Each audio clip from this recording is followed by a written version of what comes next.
सर्वमंगल मांगल्ये शिवे सर्वार्थ साधिके शरणे त्र्यंबके गौरी नारायणे नमोस्तुते। ब्रह्मरूपे सदानंदे परमानंद स्वरूपिणी द्रुत सिद्धि प्रदे देवी नारायणे नमोस्तुते। जय माता दी।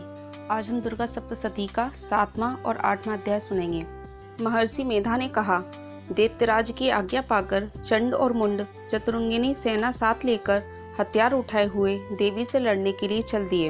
हिमालय पर्वत पर पहुंचकर उन्होंने मुस्कुराती हुई देवी को, जो सिंह पर बैठी हुई थी, देखा। जब असुर उनको पकड़ने के लिए तलवार लेकर उनकी ओर बढ़े, तब अंबिका को उन पर बड़ा क्रोध आया और मारे क्रोध के उनका मुख काला पड़ गया।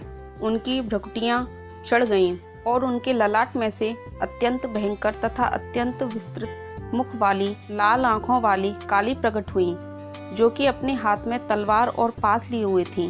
वह विचित्र खंडक धारण किए हुए थीं तथा चीते के चर्म की साड़ी एवं नरमुंडों की माला पहन रखी थी। उसका मांस सूखा हुआ था और शरीर केवल हड्डियों का ढांचा था, और जो भयंकर शब्द से दिशाओं को पूर्ण कर रही थीं, वह असुर सेना पर टूट पड़ी और दैत्य को भक्षण करने लगी। वह पार्श्व रक्षकों, अंकुशधारी महावतों, हाथियों पर सवार योद्धाओं और घंटा सहित हाथियों को एक हाथ से पकड़ पकड़कर अपने मुख में डाल रही थीं, और इसी प्रकार वह घोड़ों, रथों, सारथियों व रथों में बैठे हुए सैनिकों को मुंह में डालकर भयानक रूप से चबा रही थीं।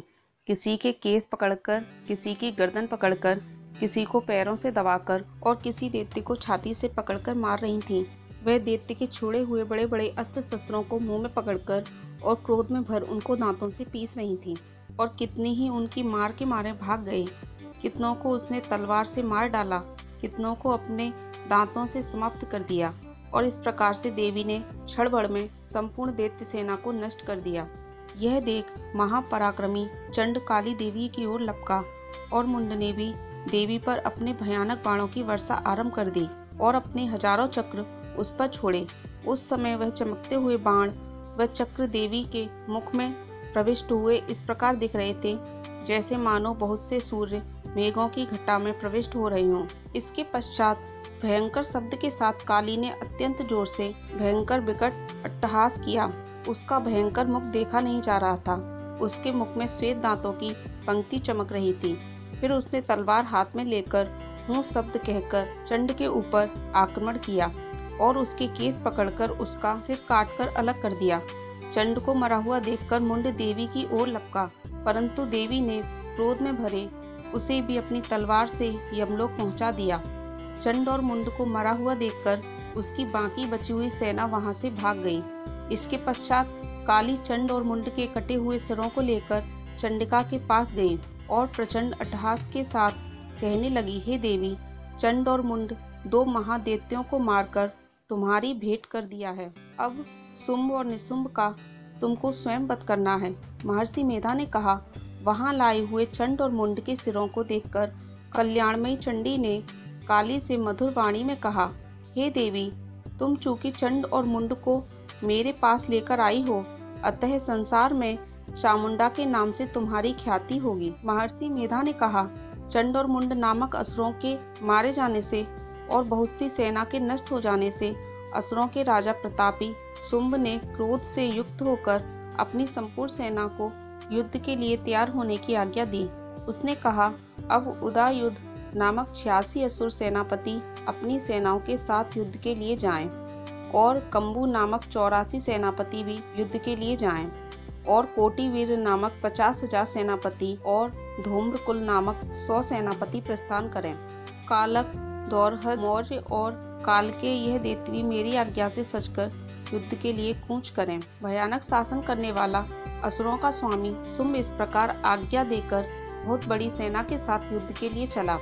उसकी सेना को अपनी ओर आता देखकर चंडिका ने अपनी धनुष की टकोर से पृथ्वी और आकाश के बीच का भाग गुंजा दिया। हे राजन, इसके पश्चात देवी के सिंह ने दहाड़ना आरंभ कर दिया, और अंबिका के घंटे के शब्दों ने उस ध्वनि को और भी बढ़ा दिया।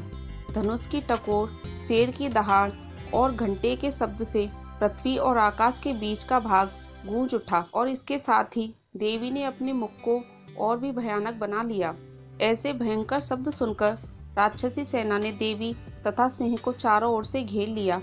हे राजन, उस समय दैत्यों के नाश के लिए और देवताओं के हित के लिए ब्रह्मा, शिव, कार्तिकेय, विष्णु तथा इंद्र आदि देवों की शक्तियां, जो अत्यंत पराक्रम और बल से संपन्न थीं, उनके शरीर से निकलकर उसी रूप में चंडिका देवी के पास गईं। जिस देवता का जैसा रूप था, वैसे आभूषण थे और वैसा वाहन था, वैसा ही रूप, आभूषण और वाहन लेकर उन देवताओं की शक्तियां दैत्यों से युद्ध करने के लिए आईं। हंस युक्त विमान में बैठकर और रुद्राक्ष की माला तथा कमंडलू धारण करके ब्रह्मा जी की शक्ति आई। वृषभ पर सवार होकर, हाथ में त्रिशूल लेकर, महानाग का कंगन पहनकर और चंद्र रेखा से भूषित होकर भगवान शंकर की शक्ति माहेश्वरी आई।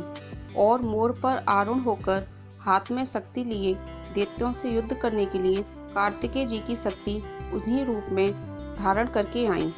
भगवान विष्णु की शक्ति गरुड़ पर सवार होकर शंख, चक्र, सागर्ण, गदा, धनुष तथा खंडक हाथ में लिए हुए आई।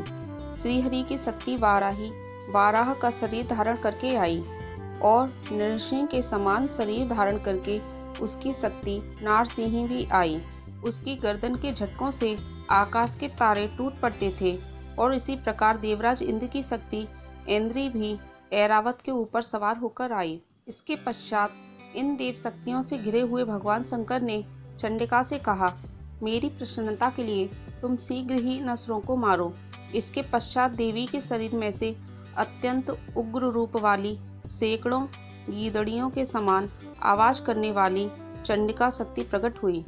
उस अपराजिता देवी ने धूमिल जटा वाले भगवान श्री शंकर जी से कहा, हे प्रभु, आप मेरी ओर से दूत बनकर सुम और निसुम के पास जाइए और उन अत्यंत गर्वीले दैत्यों से कहिए तथा उनके अतिरिक्त और भी जो दैत्य वहां युद्ध के लिए उपस्थित हों, उनसे भी कहिए, जो तुम्हें अपने जीवित रहने की इच्छा हो तो त्रिलोकी का राज्य इंद्र को दे दो। देवताओं को उनका यज्ञ भाग मिलना आरंभ हो जाए और तुम पाताल को लौट जाओ। किंतु यदि बल के गर्भ में तुम्हारी लड़ने की इच्छा हो तो फिर आ जाओ। तुम्हारे मांस से मेरी योगिनियां तृप्त होंगी, क्योंकि उस देवी ने भगवान शंकर को दूत के कार्य में नियुक्त किया था। इसके लिए वह संसार में शिवदूती के नाम से विख्यात हुई। भगवान शंकर से देवी का संदेश पाकर उस दैत्य को क्रोध का कोई आर पार न रहा और वह जिस स्थान पर देवी विराजमान थी वहां पहुंचे और जाने के साथ ही उस पर बाणों और शक्तियों की वर्षा करने लगे। देवी ने उनके फेंके हुए बाणों, शक्तियों, त्रिशूल और फारसों को अपने बाणों से काट डाला और काली देवी उस देवी के साथ आगे खड़ी होकर शत्रुओं को त्रिशूल से विदीर्ण करने लगी और खटवार से कुचलने लगी। ब्रह्माणी जिस तरफ दौड़ती थीं, उस तरफ अपने कमंडलू का जल छिड़ककर दैत्यों के वीर व बल को नष्ट कर देती थीं। और इस प्रकार माहेश्वरी त्रिशूल से, वैष्णवी चक्र से और अत्यंत कोप वाली कुमारी शक्ति द्वारा असुरों को मार रही थीं। और इंद्री के बाजू के प्रहार से सैकड़ों दैत्य रक्त की नदियां बहाते हुए पृथ्वी पर सो गए। वाराही ने कितने ही राक्षसों को अपनी थूथन द्वारा मृत्यु के घाट उतार दिया। दाढ़ों के अग्रभाग से कितने ही राक्षसों की छाती को चीर डाला और चक्र की चोट से कितनों ही को विदीर्ण करके धरती पर डाल दिया। बड़े बड़े राक्षसों को नारसिंही अपने नखों से विदीर्ण करके भक्षण कर रही थी और सिंहनाद से चारों दिशाओं को बुझाती हुई रणभूमि में विचर रही थी। शिवदूती के प्रचंड अट्टहास से कितने ही दैत्य भयभीत होकर पृथ्वी पर गिर पड़े और उनके गिरते ही वह उनको भक्षण कर गईं। इस तरह क्रोध में भरे हुए मात्र गणों द्वारा नाना प्रकार के उपायों से बड़े बड़े असुरों को मरते हुए देखकर राक्षसी सेना भाग खड़ी हुई और उनको इस प्रकार भागता देखकर रक्तबीज नामक महापराक्रमी राक्षस क्रोध में भरकर युद्ध के लिए आगे बढ़ा। उसके शरीर से रक्त की बूंदें पृथ्वी पर जैसे ही गिरती थीं, तुरंत वैसे ही शरीर वाला तथा वैसा ही बलवान दैत्य पृथ्वी से उत्पन्न हो जाता था। रक्तबीज गदा हाथ में लेकर इंद्री के साथ युद्ध करने लगा। जब इंद्री शक्ति ने अपने वज्र से उसको मारा तो घायल होने के कारण उसके शरीर से बहुत सा रक्त बहने लगा और उसकी प्रत्येक बूंद से उसके समान ही बलवान तथा महापराक्रमी अनेक दैत्य भयंकर रूप से प्रकट हो गए। वह सबके सब दैत्य रक्तबीज के समान ही बलवान तेज वाले थे। वह भी भयंकर अस्त्र शस्त्र लेकर देवियों के साथ लड़ने लगे। जब इंद्री के वज्र प्रहार से उसके मस्तक पर चोट लगी और रक्त बहने लगा तो उसमें से हजारों ही पुरुष उत्पन्न हो गए। वैष्णवी ने चक्र से और इंद्री ने गदा से रक्तबीज को चोट पहुंचाई और वैष्णवी के चक्र से घायल होने पर उसके शरीर से जो रक्त बहा उससे हजारों महासुर उत्पन्न हुए, जिसके द्वारा यह संपूर्ण जगत व्याप्त हो गया। कौमारी ने शक्ति से, वाराही ने खंडक से और माहेश्वरी ने त्रिशूल से उसको घायल किया। इस प्रकार क्रोध में भरकर उस महादैत्य ने सब मात्र शक्तियों पर पृथक पृथक गदा से प्रहार किया और माताओं ने शक्ति तथा शूल इत्यादि से उसको बार बार घायल किया। उससे सैकड़ों महादैत्य उत्पन्न हुए और इस प्रकार उस रक्तबीज के रुधिर से उत्पन्न हुए असुरों से संपूर्ण जगत व्याप्त हो गया, जिससे देवताओं को भय हुआ। देवताओं को भयभीत देखकर चंडिका ने काली से कहा, हे चामुंडे, अपने मुख को बड़ा करो और मेरे शस्त्रघात से उत्पन्न हुए रक्त बिंदुओं तथा रक्त बिंदुओं से उत्पन्न हुए महाअसुरों को तुम अपने इस मुख में भक्षण करती जाओ। इस प्रकार रक्त क्षीण होने से यह दैत्य नष्ट हो जाएगा। तुम्हारे भक्षण करने के कारण अन्य दैत्य उत्पन्न नहीं होंगे। काली से इस प्रकार कहकर चंडिका देवी ने रक्तबीज पर अपने त्रिशूल से प्रहार किया और काली देवी ने अपने मुख में उसका रक्त ले लिया। तब उसने गदा से चंडिका पर प्रहार किया। प्रहार से चंडिका को तनिक भी कष्ट न हुआ, किंतु रक्तबीज के शरीर से बहुत सा रक्त बहने लगा। लेकिन उसके गिरने के साथ ही काली ने उसको अपने मुख में ले लिया। काली के मुख में उस रक्त से जो असुर उत्पन्न हुए उनको उसने भक्षण कर लिया और रक्त को पीती गईं। तदंतर देवी ने रक्तबीज को, जिसका कि रक्त काली ने पिया था, चंडिका ने उस दैत्य को वज्र, बाण, खंडक तथा सृष्टि इत्यादि से मार डाला। हे राजन, अनेक प्रकार के शस्त्रों से मारा हुआ और खून से वंचित वह महादैत्य रक्तबीज पृथ्वी पर गिर पड़ा। हे राजन, उसके गिरने से देवता अत्यंत प्रसन्न हुए और माताएं उन असुरों का रक्त पीने के पश्चात उद्यत होकर नृत्य करने लगीं। इस प्रकार माता सप्तशती का 7वां और 8वां अध्याय समाप्त होता है। कल माता सप्तशती का 9वां और 10वां अध्याय सुनेंगे। जय माता दी।